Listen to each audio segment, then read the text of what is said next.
Hey Archivers fans, today I would like to talk to you a little bit about background stamps. Now I've discovered that there's a lot of people that don't even really know what a background stamp is, or you may have even seen one in a store and didn't realize what it was. And there are people that do know what background stamps are but may not know exactly how to use them or what types of projects you can use them on.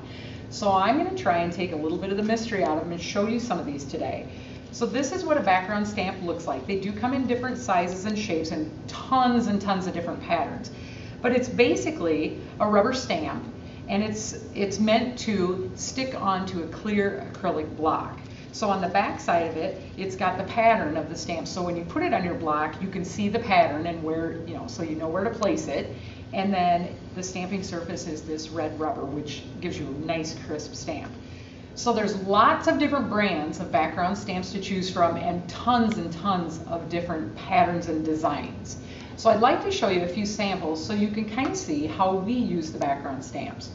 So on this first card, you can see that the entire back is stamped with a background stamp, and I'm hoping you can see by the angle of this that it's also been embossed with a silver metallic embossing powder. It looks unbelievable in person. I'm hoping you get the whole idea by looking at this. Now, that's using Versamark clear ink and an embossing powder and a heat tool. That's how we got that effect. And then simply add your little embellishing and you've got a super cute card. Okay, that's one way to use the background. Now on this card is also using a background stamp back here, and it's the large polka dots. Now this card is not embossed, it's just stamped using Versamark ink. And Versamark is a clear ink, but it allows the color of whatever you're stamping on to be darker in those areas. So that's why you can see those dots. Now the cool thing about this card is you don't always have to stamp an entire background. This little banner piece in the front has also been stamped using a large background stamp and some white dyed ink. And so that looks really cute. So you don't have to do an entire large rectangle. So you can use it on pieces like that. You can even punch pieces out. It works really well that way too.